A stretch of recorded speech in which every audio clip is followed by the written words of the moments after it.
Assalamualaikum warahmatullahi wabarakatuh. Waalaikumsalam warahmatullahi wabarakatuh. Alhamdulillah, puji syukur senantiasa kita panjatkan kehadirat Allah Subhanahu wa taala atas segala karunia-Nya kepada kita. Salawat dan salam kita sampaikan pula kepada junjungan kita Nabi besar Muhammad sallallahu alaihi wasallam. Amma ba'du, pemirsa TVRI di mana saja Anda berada, alhamdulillah kita berjumpa kembali dalam acara kesayangan kita, kajian kitab kuning Sahih Bukhari, dan tentunya masih bersama dengan guru kita Dr. Ahmad Lutfifatullah. Assalamualaikum Kiai. Waalaikumsalam warahmatullahi wabarakatuh. Iya Kiai, kita ketemu lagi untuk selalu menggali ilmu Kiai ya. Insyaallah. Iya. Nah Kiai, hari ini kita akan mengangkat tema kita apa ini? Alas tempat sholat. Alas tempat sholat. Ya. Oh. Ini karena masalahnya kadang-kadang kita sholat kan tidak selalu di masjid. Iya. Nah kalau tidak di masjid, alasnya nih boleh apa gitu? Ya, itu penting sekali ya. Karena apalagi orang yang suka berjalan kemana-mana gitu. Makanya kita sekarang menghadirkan juga salah satu narasumber kita yang lain. Ini adalah Bapak Basroni. Beliau ini sebagai salah satu pengemudi taksi ya. Assalamualaikum Pak Basroni. Waalaikumsalam warahmatullahi wabarakatuh. Iya, santai aja Pak. Kayak bawa mobil gitu loh Pak. Iya, relax ya Pak ya. Iya. Kalau bawa mobil kan nggak boleh tegang-tegang ya Pak. Iya. Harus lebih santai Pak ya. Iya. Insyaallah, tenang Pak. Nanti kita akan ngobrol sama Pak Basroni, pengalaman beliau nih. Kalau nanti biasanya itu sholat seperti apa. Dan di samping Dr. Lutfi yang akan membacakan hadis, Ustadz Udit Habluddin LC, yang sama-sama nanti akan kita dengarkan. Nah, di depan saya di studio ini adalah adik-adik yang berasal dari SDIT dan SMPIT Al-Mughni. Assalamualaikum warahmatullahi wabarakatuh. Waalaikumsalam warahmatullahi wabarakatuh. Memang kalau anak sekolah tuh kompak banget jawabnya ya. Ini yang baju biru SD ya, yang baju coklat SMP. Subhanallah. Nah, pemirsa, ada satu hal yang menarik. Coba kalau dilihat di tangan adik-adik kita ini mereka sekarang memegang alat komunikasi Android. Ya, sekarang ini kan kita tahu zamannya interaktif ya Kiai ya. Betul. Dan kenapa beliau memegang ini? Kok boleh gitu di sekolah malah bawa-bawa seperti ini? Nah, ini sebenarnya adalah alat yang dipergunakan untuk belajar. Betul. Dan salah satunya adalah Al-Quran Al-Hadi yang ada diinstal di dalam Android tersebut. Jadi ketika mereka ditanyakan tentang Al-Quran dan segala macam, jawabnya mereka bisa mencari itu. Iya. Jadi ini nilai positif ya Kiai. Iya, itu produk PKH. Masya Allah. Jadi kita kan selalu ditanyakin, apalagi produk PKH. PKH minta donasi atau minta sumbangan dari para pemirsa. Dan sekarang ini alhamdulillah sudah jadi. Dan apa hasilnya? Ini Quran Al-Hadi yang biasa kita lihat di layar kaca, sering banget kita tampilkan ya di internet, sekarang udah pakai handphone. Dan ini berkat wakaf dari pemirsa, ini pun kita wakafkan untuk umat Islam Indonesia. Iya, artinya siapa aja boleh mendownload. Download ya program, bukan handphonenya Kiai. Bukan. Kalau handphonenya terserah masing-masing, yang penting Android gitu ya. Iya, betul. Ya, baik, sebelum kita memulai, seperti biasa kita akan menyejukkan hati kita dulu dengan mendengarkan pembacaan ayat suci Al-Quran yang akan dibacakan oleh adik kita Siti Rohmatul Aisi dan sari tilawah oleh adik kita Jasmine yang akan membacakan surat As-Saff ayat 1 sampai dengan 5. Mari sama-sama kita simak. Assalamualaikum warahmatullahi wabarakatuh. A'udzu billahi minasy syaithanir rajim. Bismillahirrahmanirrahim. Sabbaha lillahi ma fis samawati wa ma fil ardh wa huwal azizul hakim. Ya ayyuhallazina amanu lima taquluna ma la taf'alun. Kabura maqtan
berlindung kepada Allah dari godaan syaitan yang terkutuk dengan menyebut nama Allah yang Maha Pengasih lagi Maha Penyayang.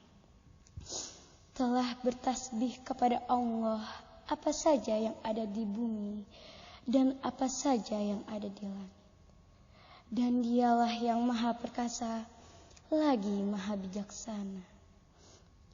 Wahai orang-orang yang beriman, kenapakah kamu mengatakan sesuatu yang tidak kamu kerjakan? Amat besar kebencian di sisi Allah bahwa kamu mengatakan apa-apa yang tidak kamu kerjakan. Sesungguhnya Allah menyukai orang yang berperang di jalannya dalam barisan yang teratur, seakan-akan mereka seperti suatu bangunan yang tersusun kokoh. Dan ingatlah ketika Musa berkata kepada kaumnya, "Hai kaumku, mengapa kamu menyakitiku, sedangkan kamu mengetahui bahwa sesungguhnya aku adalah utusan Allah kepadamu?" Maka tak kala mereka berpaling dari kebenaran, Allah memalingkan hati mereka, dan Allah tidak memberi petunjuk kepada kaum yang fasik. Maha benar Allah dengan segala firman-Nya. Assalamualaikum warahmatullahi wabarakatuh. Waalaikumsalam warahmatullahi wabarakatuh. Ya, baik, alhamdulillah, semoga saja tidak hanya membaca tapi kita semua mendapatkan barokah dari Allah Subhanahu wa taala. Dan tadi juga sudah dipraktikkan ya, dokter, bahwa adik-adik kita yang membacakan itu ya langsung dipegang di Androidnya, baik teks bahasa Arab Al-Qur'annya maupun teks Indonesianya. Nah, ini mungkin sedikit mengingat kalau yang dulu ya, ketika Quran itu masuk di dalam handphone kita, terus kalau kebawa ke toilet gimana? Nggak apa-apa kalau misalnya handphonenya mati. Program Al-Qur'annya off. Handphonenya hidup nggak apa-apa, program Al-Qur'annya off. Itu kan sama seperti kita kan dalam diri kita ada Al-Qur'an, ada hafalan kita. Maka apakah kita nggak boleh masuk WC? Kan boleh. Yang penting nggak boleh dilapazkan. Nah, ini pun nggak boleh dibuka. Ya, berarti harus hati-hati ya, kalau lupa bahaya juga ya. Iya. Subhanallah. Jadi mungkin itu yang selalu diingat ya adik-adik kita ya. Masya Allah. Nah, seperti biasa kami pun ingin mengajak Anda untuk sama-sama kita sama-sama nih menggerakkan diri ya untuk menyampaikan sedekah ataupun zakat, terserah bisa mana saja. Kalau sedekah atau infak ini bisa ke nomor rekening 7 BSM Bank Syariah Mandiri 703-290-2493 atas nama Yayasan Pusat Kajian Hadis Indonesia. Ya, ini bisa 50.000 per bulan, ataupun misalkan ada yang gede juga sekalian boleh. Nah, tadi pemanfaatannya selain itu apa lagi? Yang sekarang ini udah jadi wakaf, Mas. Ya. Wakaf, dan siapa aja di seluruh dunia boleh mengambil ini. Mengambil Quran Al-Hadi ini, dan manfaatnya Quran Al-Hadi sama seperti yang di layar kaca, Mas ya. Yang di ini Quran Al-Hadi sama, cuman ini sekarang nih versinya sudah versi Android. Dan bisa dites kepada siswa dan siswi saya di sini. Ya. Ini dari sekolah saya sendiri. Yang kelas 5 pun boleh dites. Ya, baik. Boleh tes. Nanti akan kita minta, namun setelah pesan-pesan yang satu ini dulu. Boleh. Ya, karena kita akan jeda dulu ya, dan kita akan kembali masih di kajian Kitab Kuning Sahih Bukhari.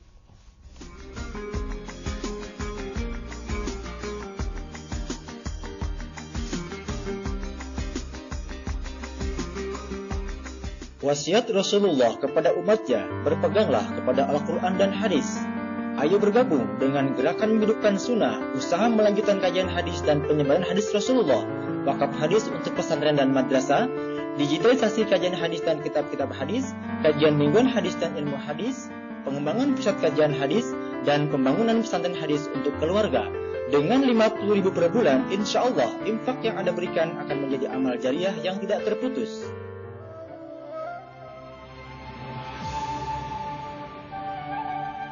Ya, alhamdulillah pemirsa, terima kasih Anda masih bersama kami dan akan kita lanjutkan. Tadi seperti di awal ya, kita akan coba melihat bagaimana kemampuan adik-adik kita yang terbiasa menggunakan mencari referensi ya Al-Qur'an Al-Hadi di dalam Android masing-masing. Kita minta tolong siapa yang paling ujung adik kita? Krisna namanya. Krisna, ya. Namanya siapa? Krisna ya? Iya, Krisna. Kelas berapa Krisna? 6. Kelas 6, udah naik ya? Iya, dari kelas 5. Iya pasti. Krisna, coba sekarang Krisna cari ya tema tentang sholat. Tentang sholat ya? Iya betul. Itu bagaimana Krisna carinya? Coba disebutkan. Nih. Pertama, sambil indeks diperlihatkan. atau enggak dicari. Ya bisa diangkat sedikit Krisna supaya kelihatan ke kamera. Oke. Ya adek dideketin ya ke mic-nya. Gimana Krisna carinya? Yang pertama ke syariah. Syariah, terus? Setelah itu ibadah. Ibadah. Fikih ya, terus? Setelah itu ada tulisan sholat. Iya. Terus? Nah itu nanti ada pilihan kewajiban sholat. Apa coba? Terus? Sholat, beberapa jenis sholat, pahala dan dampak sholat, tingkat interaksi terhadap sholat, sholawat, sujud tilawah, dan kiblat. Ya, sekarang Krisna mau pilih yang mana dari yang itu? Kewajiban sholat. Ya, kewajiban sholat. Coba dibuka. Ya, ada apa di situ? Ada semua makhluk sholat yang menyembah Allah, dan sholat adalah kewajiban bagi setiap mukmin. Coba dibaca. Yang kedua itu. Dibaca dulu. Sholat kewajiban orang muslim, orang mukmin ya. Ya. Apa ayatnya? Dibaca ayatnya. Atau terjemahnya? Sabbihulahu manfis sama samawati arya samawati wal ard. ardi buat. Artinya apa artinya? Itu mungkin fontnya ya agak ini. Terjemahnya deh.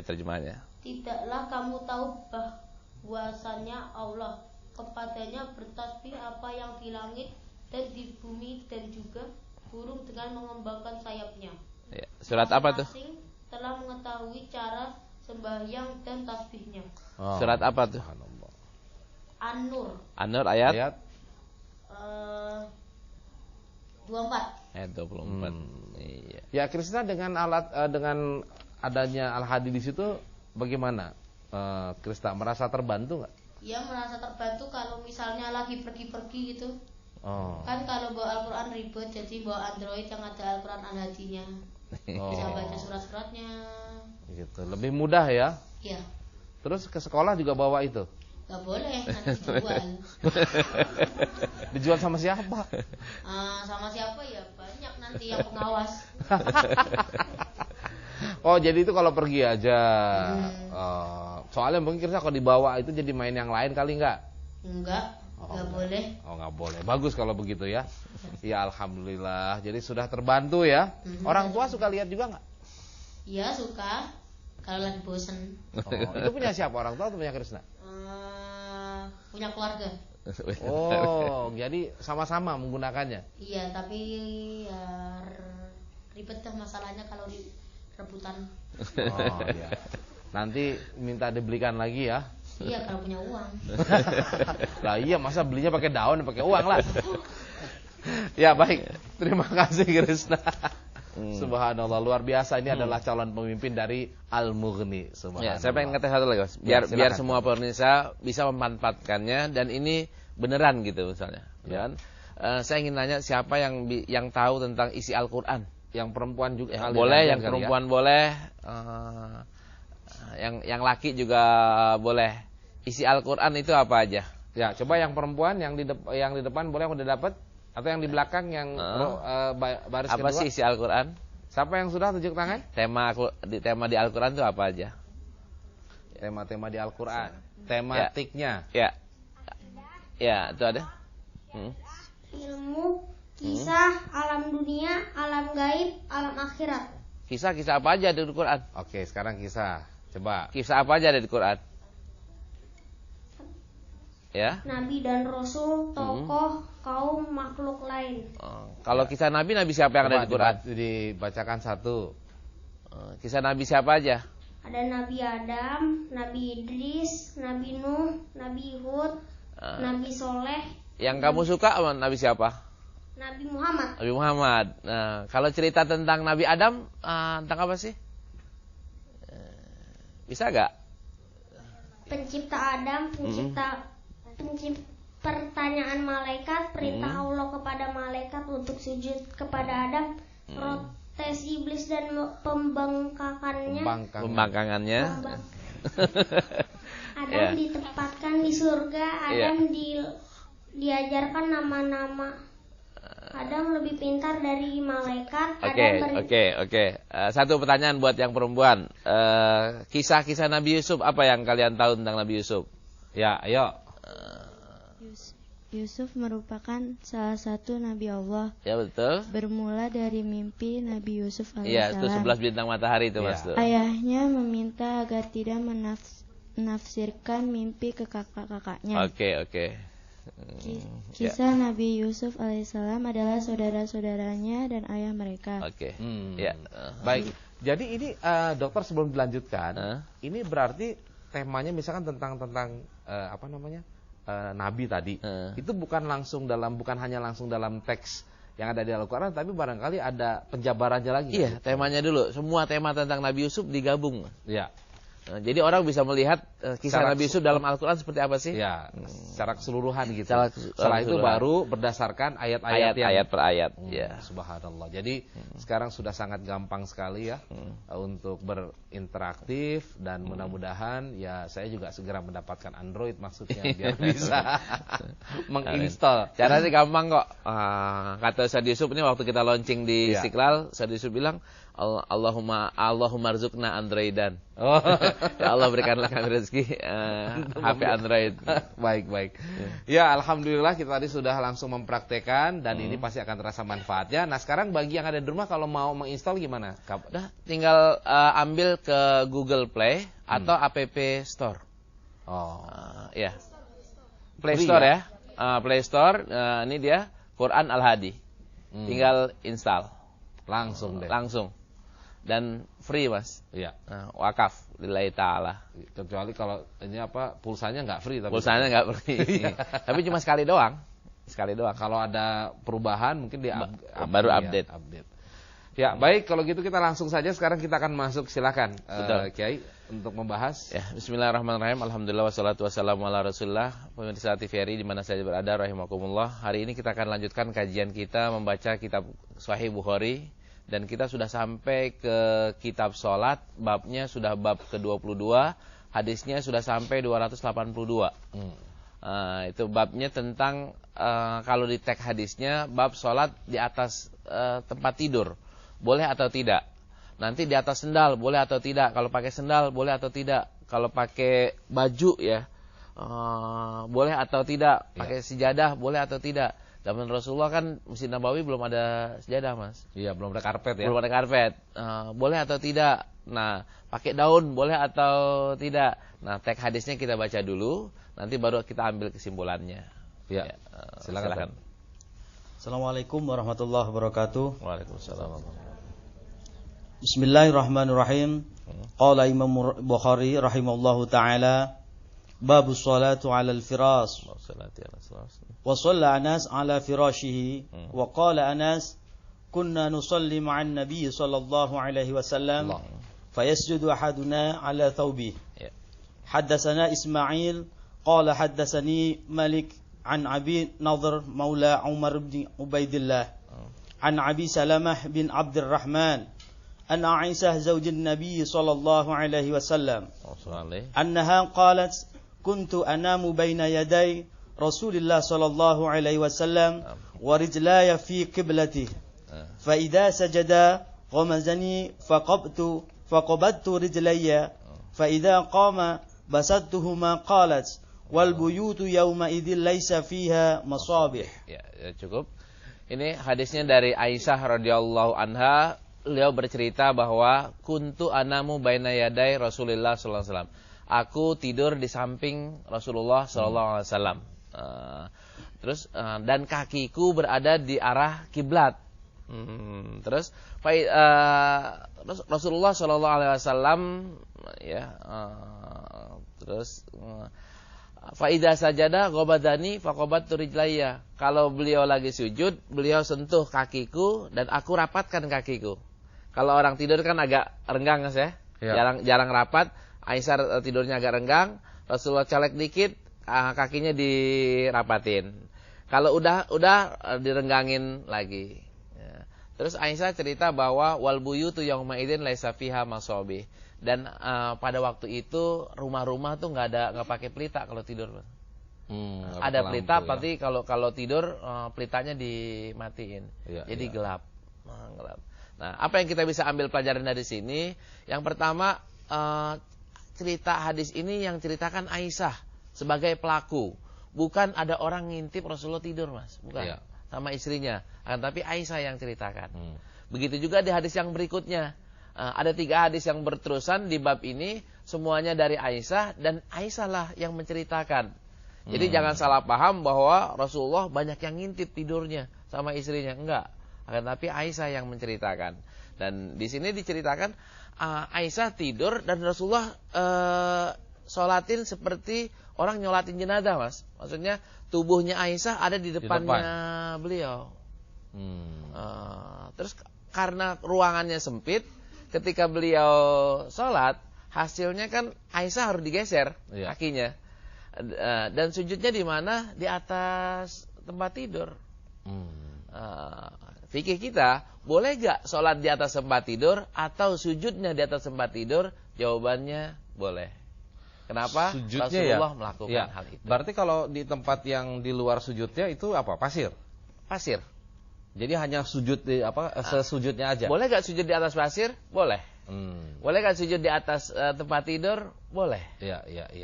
Boleh gak sholat di atas tempat tidur sendiri? Boleh. Iya. Itu kalau hikmah yang lain sih saya tangkap bahwa Rasulullah rumahnya kecil ya, Dokter. Rumahnya kecil, betul. Jadi kalau mau sholat ya harus. Tapi itu gimana prakteknya, Dokter? Maksudnya gini, ketika sujud disentuh. Nanti kalau naik tiap kali sujud disentuh gitu. Iya, Aisyah merasa nih Rasulullah sholat. Ketika sentuh maka tutup niatnya. Ada ruangan buat Rasulullah sujud.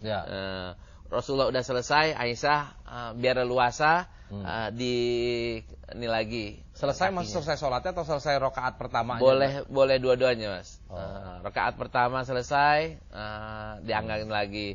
Pas sujud dia berarti ada gerakan-gerakan menyentuh waktu itu. Gerakan-gerakan menyentuh. Karena itu kan di sini perdebatan antara para ulama. Apakah menyentuh wanita itu membatalkan wudu? Ada yang mengatakan membatalkan, ada yang mengatakan tidak.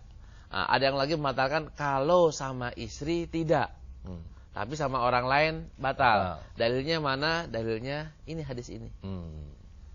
Tapi kalau gerakan-gerakan menggeser itu nggak membatalkan sholat? Tidak membatalkan, karena gerakannya bukan 3 kali. Gerakannya cuma gerakan sederhana. Tidak berturut-turutan yang melebihi 3 kali. Yang waktu pernah kita bahas juga. Betul. Masya Allah. Luar biasa. Jadi tempat rumah Rasul itu gelap, sempit, kecil, pasir. Nah terus ke tempat tidurnya, mohon maaf gitu. Kalau yang punya anak kan kadang-kadang kena ompolnya itu gimana? Di tempat tidurnya terbuat dari apa? Di riwayat yang lainnya kain mori.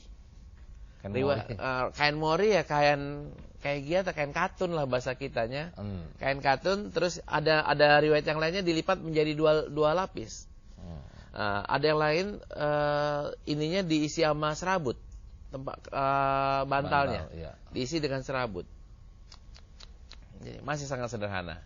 Iya, Masya Allah. Itu kalau tadi kena mungkin ya ada sesuatu yang disebut dengan najis atau apa terkena di itu gimana? Najisnya kan kita udah bahas. Kalau najisnya kencing maka najis. Itu harus dicuci. Kalau najisnya mani tidak najis. Jadi nggak apa-apa ya. Jadi nggak apa-apa. Masya Allah, clear nih. Ya barangkali ada yang mau ditambahin lagi? Nah, tinggal kita gali pengalamannya. Oh ya. Atau kita baca satu hadis lagi. Ya, baca dulu ya. Satu hadis lagi, silakan. Bismillahirrahmanirrahim. Qala Imam Bukhari rahimallahu taala haddatsana babu sholati fi babu sholat fi ni'al. Haddatsana Adam bin Abi Iyas qala haddatsana Su'bah qala akhbarana Abu Maslamah Sa'id bin Yazid al-Azdi qala sa'altu Anas bin Malik akana an-nabiy yusalli fi na'lai qala na'am. Ini hadis bab selanjutnya adalah bab salat dengan menggunakan sendal. Sendal kan sebagai alasnya jadinya kan. Boleh enggak salat pakai sendal? Sahabat bertanya kepada Anas, sa'altu Anas bin Malik, aku bertanya kepada Anas bin Malik, akana Nabi sallallahu alaihi wasallam yusalli fi na'laihi? Apakah Rasulullah sallallahu alaihi wasallam pernah salat pakai sendalnya? Anas menjawab, "Ya." Berarti boleh salat pakai sendal. Berarti alasnya apa? Alasnya sendalnya, Mas. Ya, alas maksudnya yang dipakai ini ya. Iya. Bukan alas buat sujud pakai sendal. Bukan ya. Pakai iya. Pakai sujud ntar di hadis yang sebelumnya boleh pakai baju. Boleh pakai selampe. Iya. Boleh pakai alas yang lainnya. Jadi boleh. Kalau koran gimana, dokter? Kalau koran boleh asal koran warnanya, gambarnya bukan gambar yang membatalkan sholat. Iya. Kalau cuma sekedar tulisan doang nggak apa-apa.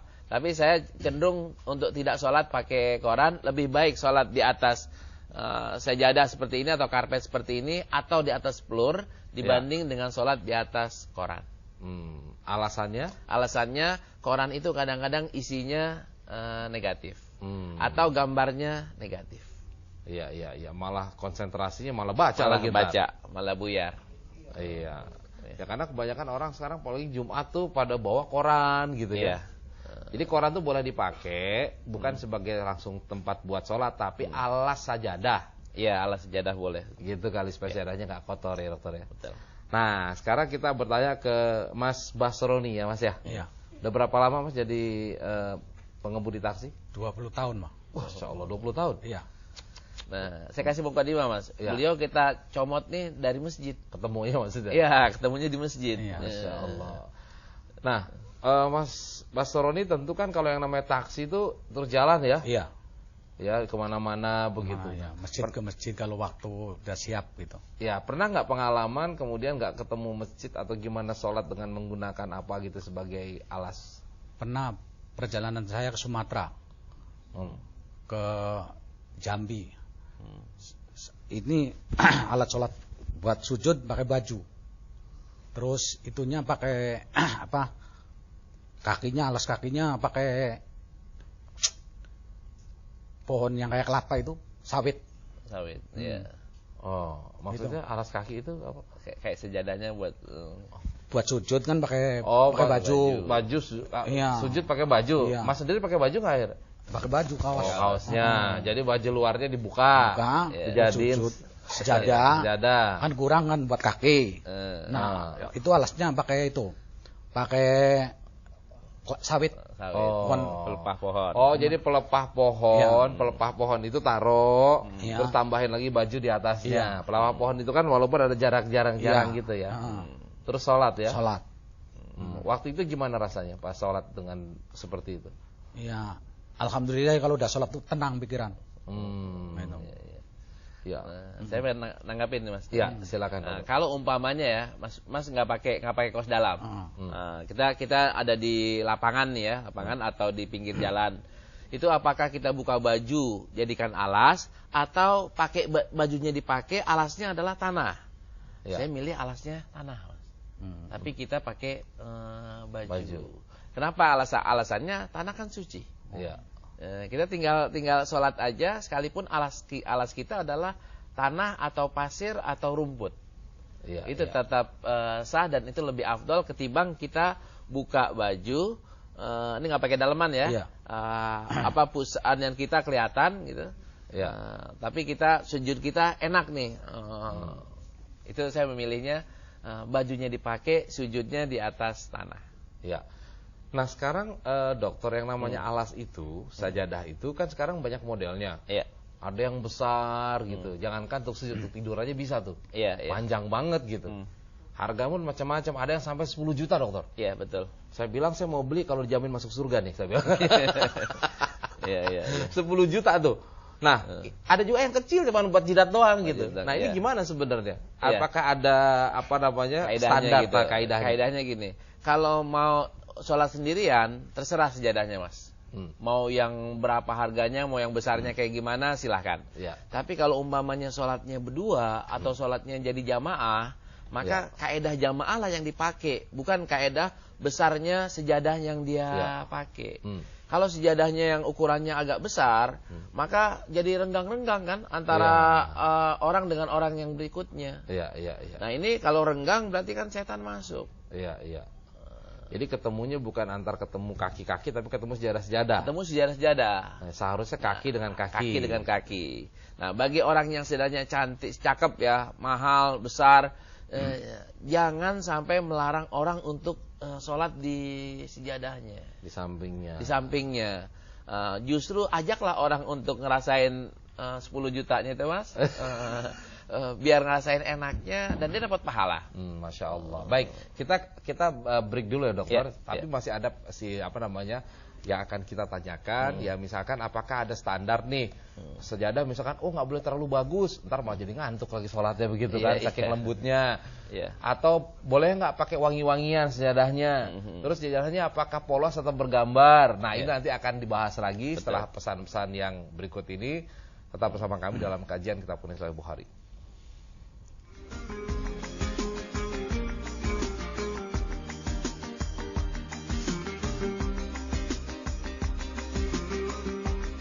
Wasiat Rasulullah kepada umatnya, berpeganglah kepada Al-Quran dan hadis. Ayo bergabung dengan gerakan menghidupkan sunnah, usaha melanjutkan kajian hadis dan penyebaran hadis Rasulullah, wakaf hadis untuk pesantren dan madrasah, digitalisasi kajian hadis dan kitab-kitab hadis, kajian mingguan hadis dan ilmu hadis, pengembangan pusat kajian hadis, dan pembangunan pesantren hadis untuk keluarga. Dengan 50.000 per bulan, insya Allah infak yang Anda berikan akan menjadi amal jariah yang tidak terputus.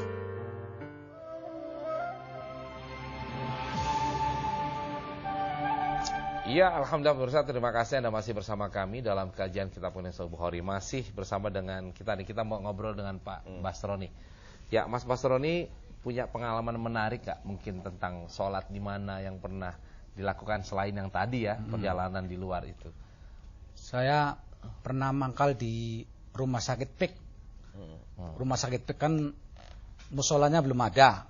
Nah, di bawah itu ada triplek. Saya buat sholat. Sholat di atas triplek. Di atas triplek, ya. Boleh atau tidak? Boleh atau tidak? Triplek. Jawabannya boleh, Mas. Kenapa triplek boleh? Ya selama di atas bumi itu boleh. Gitu. Nah, selama tempat itu tidak najis atau triplek kan tidak najis ya, maka boleh. Ada lagi yang lain, Mas? Cukup ya. Jadi pengalamannya luar biasa. Yang penting kayaknya Mas Basroni selalu ini ya. Cari masjid beliau. Iya, cari masjid ya. Iya. Kalau di Jakarta. Oke, baik. Nah, kita akan berikan kesempatan juga nih kepada adik-adik yang mau bertanya, silakan. Ya. Nama saya Krisna, tadi udah ngomong dari SDT Al-Mukni. Iya. Tapi ini pertanyaan saya ya. Iya. Kalau misalnya tadi kan Dokter Lutfi udah ngomong kalau sholat di tanah atau pasir boleh. Kalau kita nggak tahu tanah atau pasirnya bekas najis, bagaimana Ustadz? Nggak tahu. Kecium nggak kalau ada bau apa-apa di situ? Kalau misalnya nggak kecium, udah lama. Oh, udah lama. Iya. Ya, silakan dokter. Ya. Tadi ada yang sudah lama, sudah kering, itu dimaafkan. Tapi kalau misalnya masih basah, masih tercium baunya, ini geser aja dikit. Dari di sini ada ya, di depan kita ada kotoran, masih basah, geser aja sedikit. Terus pernah sholat di pasir? Enggak pernah. Oh, enggak pernah. Di tanah juga enggak? Enggak. Ya udah, kalau kita habis ini dipraktekin ya. Iya, kalau mau. Baik, terima kasih. Ada lagi yang lain? Adik, siapa? Tadi yang di sini? Nama saya Dinda dari SMP IT Al-Muhni. kalau sejadah bunga itu kan bisa dilihat kayak jadi orang gitu, itu boleh disolatin nggak? Bentuk orang. Oh iya, sejadah. Gambar sejadahnya warna bunga tapi kayak gambar orang. Oh, di 3 dimensi, maksudnya keluar gitu ya? Iya. Kayak di rajut begitu kali gambar bunganya. Oh, ya. Gimana, Dokter? Kita lihat ya, sejadah di Mekah, sejadah di Madinah, sejadah di Istanbul ya, di Turki, sejadah di Syria. Itu gambarnya kan sama tuh, hampir mirip-mirip ya. Kotak begitu, atau ada bunga-bunga. Nggak ada yang gambar berbentuk orang. Kalau gambar berbentuk orang, jangan dibeli aja deh. Kalau kita sejadah, takut kita sujud kepada gambar itu. Termasuk juga gambar bendera misalkan. Gambar bendera, termasuk gambar bendera. Kalau bendera boleh gak dijadikan alat sejadah? Ya. Boleh. Tapi kalau kita menghormati bendera itu dengan artinya bersujud, ini jadi nggak boleh. Jadi pilihan juga seperti ini sebaiknya jangan beli yang model kayak gitu. Jangan, polos-polos. kalau nggak bunga-bunga boleh, tapi bunga-bunga nanti keluarnya jadi gambar orang, entah wanita entah pria, maka nggak boleh, Mas. Jadi tekstur lah ya. Betul. Terus kalau jenisnya mungkin kan ada sejadah tuh yang lembut banget. Iya. Atau yang kayak yang tebal begitu, pegang gini melesak ke dalam gitu. Boleh. Ya, dua-duanya boleh. Yang mahal banget boleh, yang murah juga boleh. Cuman kan tetap standar dasarnya adalah Islam nggak seneng yang berlebihan. Islam seneng yang yang baik. Kalau dikaitkan gini, Dokter, kan kalau yang melesak atau yang nggak rata kan nggak semuanya mungkin bisa menyentuh dengan nempel gitu. Nah itu gimana? Ini udah menyentuh bumi. Termasuk sejadahnya itu udah menyentuh bumi. Keningnya juga ya? Keningnya juga. Nggak apa-apa ya. Masya Allah. Nah terus ini kalau kita bicara sejadah juga, Dokter, tadi kan mungkin ada orang yang suka bawa gitu ya sajadah di masjid. Nah itu kan suka ada sejadah tuh dibagi gitu ya, dari satu dimiringin begitu. Nah itu menurut Dokter gimana kalau kayak gitu? Nggak apa-apa juga, dimiringin jadi berame-rame. Apakah tempat bawahnya itu ketika ada gambar kotak gitu, tempat bawahnya nggak boleh disujudin, tempat atasnya doang yang boleh disujudin? Nggak ada aturan seperti itu, Mas. Tapi sebaiknya apa yang kita kasih ke orang yang bekas yang di bawah yang diinjak kita atau yang di kepala? Ini etika nih sebenarnya. Etikanya kasihlah orang yang lebih baik. Kita tempatin yang tempat kita injak-injak terus. Ya. Karena bisa jadi orang begitu dikasih malah dia punya perasaan nggak suka kan? Waduh, ini kenapa saya dikasih yang diinjak sama dia begitu ntar kan? Betul. Dan kita pengen isyaratin satu hadis lagi, Mas ya. Silakan. Ini mungkin tanpa kita baca karena waktunya. Ini bab as-sholat fil khifaf. Sholat tadi kan sholat pakai sendal, sekarang sholat pakai sepatu. Boleh gak kalian sholat pakai sepatu? Termasuk kalian sepatu seperti ini, jawabannya adalah boleh. Kalian boleh sholat pakai sepatu. Kalau gitu ntar di Masjid Baitul Mughni masuk aja pakai sepatu. Enggak. Masalahnya bukan itu. Kalau emang lagi sholat di lapangan, ya pakailah sepatu. Kalau sholatnya lagi di masjid, ya bukalah sepatu, nggak usah pakai apa-apa. Iya. Kalau pakai kaos kaki? Kaos kaki boleh, sepatu aja boleh, apalagi kaos kaki. Kalau bau kaos kaki? Kaos ini yang nggak boleh adalah baunya, Mas, bukan ininya.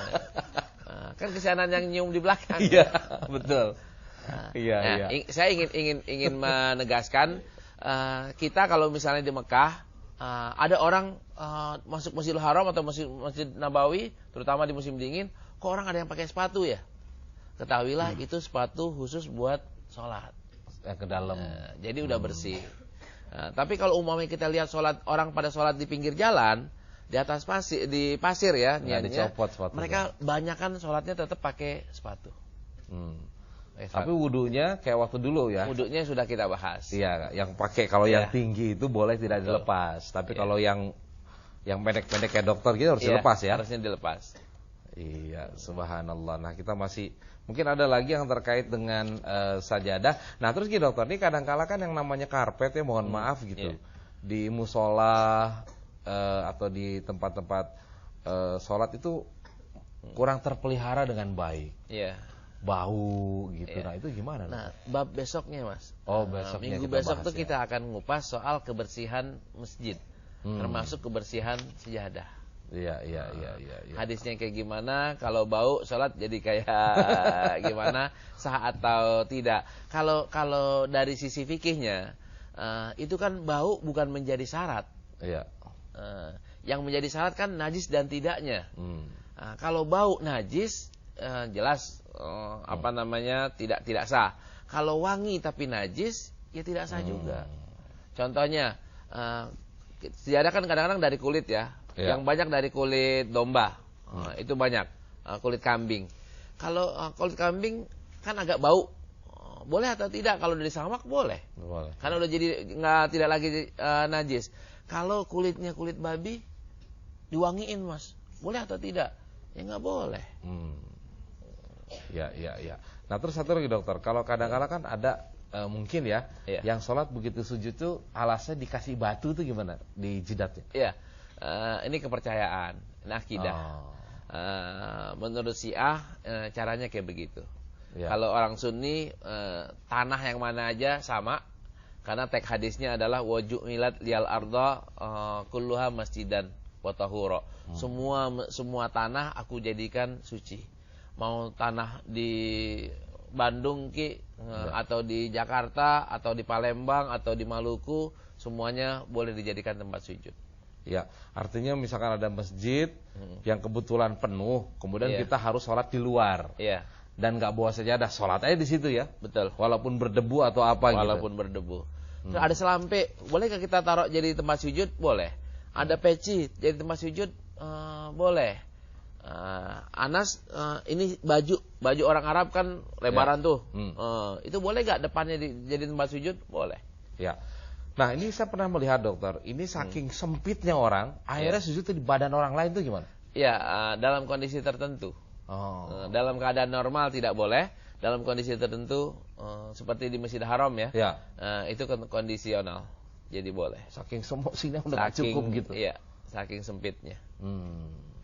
Jadi nggak sempurna, nggak apa-apa, sampai ada yang miring-miring begitu nggak apa-apa. Masya Allah. Baik, ada lagi yang mau ditanya adik-adik? Ya, silakan. Assalamualaikum, nama saya Aiman. Saya mau nanya, kalau kita lagi sholat di salju itu boleh tidak? Luar biasa ini nih. Misalnya di pinggir jalan. Di salju boleh kalau lagi keadaan darurat. Masya Allah. Sudah pernah ke luar negeri ketemu salju? Enggak. Nanti kita siapin balok es di rumah ya. Ya silakan Dokter.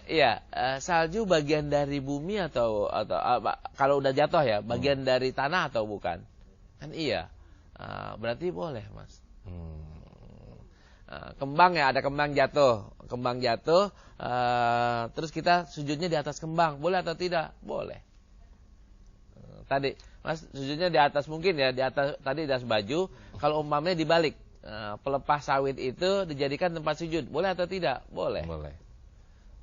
Mana yang afdol? Bagusan tanah dibanding dibanding pelepah.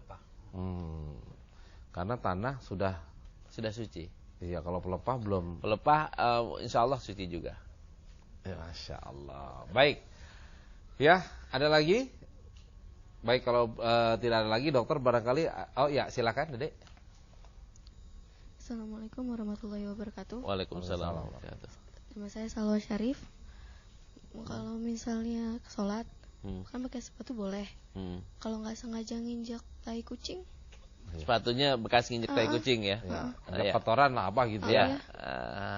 Baik. Jadi ceritanya gini, kalau umpamanya saya habis nginjak tai kucing langsung sholat di tempat yang sama, boleh atau tidak? Ini tidak boleh. Ini tidak boleh. Tapi kalau umpamanya tadi saya kotorannya di mana gitu? Saya udah pakai jalan, 1 kilo umpamanya lah ya, 1 kilo, terus saya sholat pakai sepatu yang sama, boleh atau tidak? Boleh. Jelas sudah wudhu dulu ya mas ya. Boleh, alasannya apa? Kotoran kucingnya tadi sudah kesuciin dengan gesekan ke tanah, ke debu atau ke pasir di tanah, maka sudah suci. Atau kalau enggak, habis nginjek kotoran kucing, digesek-gesek dulu ke pasir, sehingga sepatunya udah berubah menjadi suci. Masya Allah. Baik, kelihatannya sudah komplit ya. Kita memang sekarang bicara mengenai alas. Ya, untuk sholat. Barangkali dokter ada lagi yang mau ditambahkan? Nah, kesimpulannya gini Mas, jadi mudah sekali buat kita, buat anak-anak sekalian untuk melaksanakan sholat. Jadi tidak ada lagi alasan bahwa wah nggak ada sejadahnya, jadi saya nggak mau sholat. Sejadahnya bau, saya nggak mau sholat. Panas, saya nggak mau sholat. Ini nggak ada lagi alasannya Mas. Kalau panas silahkan pakai pecinya, silahkan buka jaketnya, silahkan bahkan di atas sendal, pakai sendal boleh, pakai sepatu juga boleh. Iya. Baik, kelihatannya masih ada. Oh, masih ada yang bertanya. Ini ada satu nih. Iya. Coba yang perempuan dulu boleh. Ya. Silakan. Assalamualaikum warahmatullahi wabarakatuh. Waalaikumsalam warahmatullahi wabarakatuh. Nama saya Nada. Ya. Apabila seorang wanita di saat sholat hanya mengenakan mukena, tidak mengenakan pakaian busana atau pakaian dalam, bagaimana hukumnya? Iya. Ya, baik. Terima kasih. Coba yang satu lagi. Nama saya Rifki dari SMP IT Al-Mukni. Kalau misalnya sholat pakai sepatu, wudhunya kakinya nggak basah gimana? Iya. Wudhu ini kakinya nggak basah ya? Iya. Iya, karena sepatunya nggak dicopot. Ya. Yang pertama soal pakai mukena tapi nggak pakai daleman, ketutup nggak auratnya? Kalau ketutup auratnya maka sah, sekalipun nggak pakai daleman, karena auratnya sudah ketutup. Kecuali kalau auratnya kalau dia gimana ada yang terbuka gitu. Itu kalau terpaksa boleh, kalau tidak terpaksa enggak. Kita udah pernah pernah kupas bahwa ada sahabat Nabi yang kalau dinaikin atas bawahnya kelihatan, diturunin atasnya kelihatan. Maka kondisi sekarang ini jarang terjadi lagi. Kesimpulannya boleh. Yang bisa terjadi itu adalah mukena atau bahan-bahan pakaian yang agak transparan. Gitu. Bagus tapi transparan gitu. Ya. Kalau pakai daleman nggak apa-apa. Kalau nggak pakai daleman ini yang membahayakan Mas. Padahal ketutup ya? Ketutup. Tapi kebayang-bayang ini nggak boleh. Oh, tetap nggak boleh jatuhnya? Iya, jatuhnya nggak boleh. Ya, tertutup tapi terlihat itu juga begitu tuh. Ya, kemudian yang adik kita? Iya, wudunya buka dulu sepatunya. Karena sepatunya kan sepatu normal ya, sepatu cat ya, bukan sepatu hoof. Buka dulu, terus pakai lagi sepatunya. Tahu-tahu orang udah azan sholat Jumat umpamanya. Terus kita nggak dapat di dalam, dapat di luar. Apakah harus buka sepatu? Nggak usah, pakai aja sepatunya. Sholat. Sejadahnya gimana? Sejadahnya taruh aja depannya. Iya. Jadi mudah sekali. Ya, kalau anak-anak misalkan lagi camping nih, kan sepatu kadang-kala udah basah tuh. Iya. Nggak usah dicopot, diwudhu kan dituangin air itu tembus juga dokter. Itu gimana? Tetap harus dibuka ya? Takutnya nggak semuanya Mas. Ada bagian-bagian yang tidak kena air. Iya. Jadi dibuka dulu lah ya. Lebih baiknya dibuka dulu. Walaupun basah gitu. Terus gimana? Dingin sekali. Kalau dingin kan ada aturannya. Aturan yang pertama, wudhulah pakai air hangat. Susah kan gitu. Sholatnya kalau misalnya sulit, sholatnya di akhir waktu dengan awal waktu. Sholatlah zuhur di akhir waktu, sholatlah asar di awal waktu. Itu solusinya Mas. Kalau nggak bisa di awal waktu karena kondisinya dingin, wudhunya susah, sholatlah di akhir waktu dan di awal waktu sholat berikutnya. Iya. Baik, tadi kalau soal sejadah yang bau itu nanti berarti ya? Iya, soal sejadah yang bau nanti. Ya, barangkali ada lagi hal yang ingin ditanyakan? Ya, silakan adik. Assalamualaikum warahmatullahi wabarakatuh. Waalaikumsalam. Nama saya Kandita Salwa dari SMP IT Al-Mukni. Saya mau tanya nih Ustaz, kalau misalnya kita sholat pakai sepatu, itu misalnya kan kalau kena air kan jadi bau tuh Ustaz. Itu masih boleh apa enggak? Kalau bau-bau gitu, bau kaki tuh. Bau itu kalau sholat sendirian boleh. Kalau sholatnya jamaah, kayak tadi Mas Agus nanyain ya, pakai kaos kaki boleh atau enggak? Sholat pakai kaos kaki boleh. Kaos kaki yang bau gimana? Bau nggak bolehnya adalah karena menyakiti orang lain.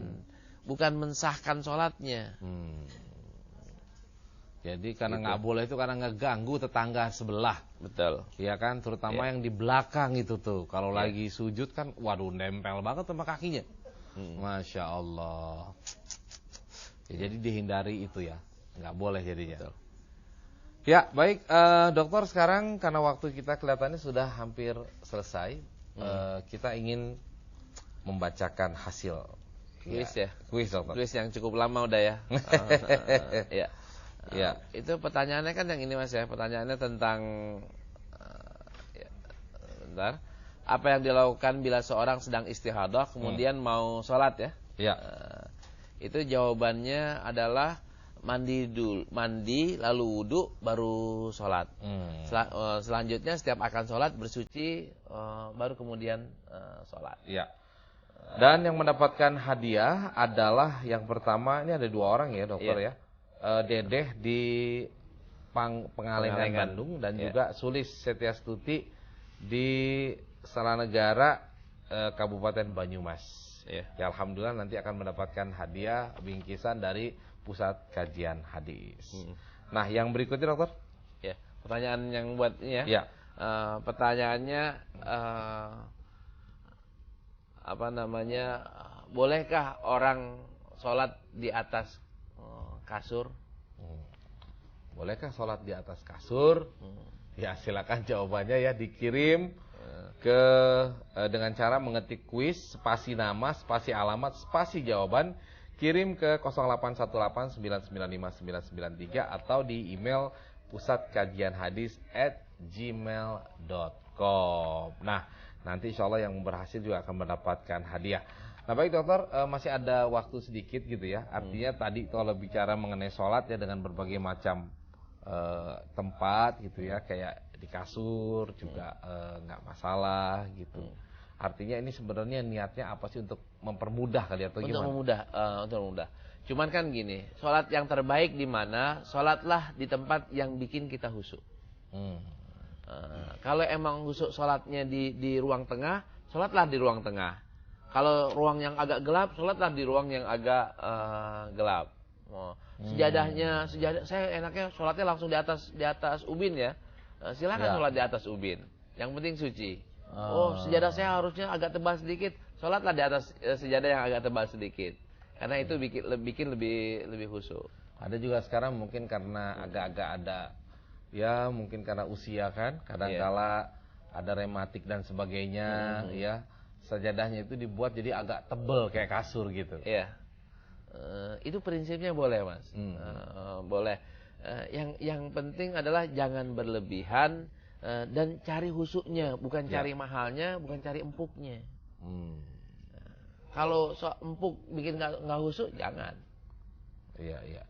Kayak tadi mungkin ketika orang ada yang suka memilih sholat tanpa sajadah, mungkin ada sensasi yang lain kali ya. Betul. Ketika dingin gitu. Itu gimana? Nggak apa-apa. Ya, nggak apa-apa. Nggak apa-apa. Ya kan kalau di ubin tuh enak kayak nempel dingin, terus jidat nempel, ada sesuatu yang agak beda ya. Iya. Gitu. Jadi sensasi-sensasi itu nggak apa-apa ya? Nggak apa-apa. Fikihnya kan boleh Mas. Nah, nanti kan kita udah berkali-kali kita udah bahas antara boleh dengan afdol. Nah, kalau boleh banyak banget terbukanya. Kalau afdol lebih sempit lagi, karena mencari yang terbaik yang gimana nih? Ya. Baik, kalau gitu terima kasih. Dan sebenarnya ya, subhanallah kalau seandainya kita itu bisa juga memberikan bantuan ya, datang ke masjid-masjid, barangkali yang masih membutuhkan, dilihat sejadahnya nggak bagus, karpetnya nggak bagus, kita beliin gitu dokter. Betul. Itu amalnya gimana dokter? Amal jariyah. Terus setiap kali orang di atas sholat di atas itu nyambung gitu. Jadi pinter bener itu mengambil amal, mencuri amal dari orang lain ya. Iya, mencuri tanpa kehilangan Mas. Tidak dirugikan yang menggunakan itu. Subhanallah. Baik, terima kasih pemirsa, dan insya Allah kita akan berjumpa kembali ya di lain waktu, dan kita masih mengkaji kembali hal-hal yang akan menambah kekayaan hasanah, pemahaman, pengetahuan dan keimanan kita. Mari sama-sama kita tutup dengan doa penutup majelis. Subhanakallahumma wa bihamdika asyhadu an la ilaha illa anta astaghfiruka wa atubu ilaik. Wabillahi taufiq wal hidayah. Assalamualaikum warahmatullahi wabarakatuh. Waalaikumsalam warahmatullahi wabarakatuh. Kumaha kan?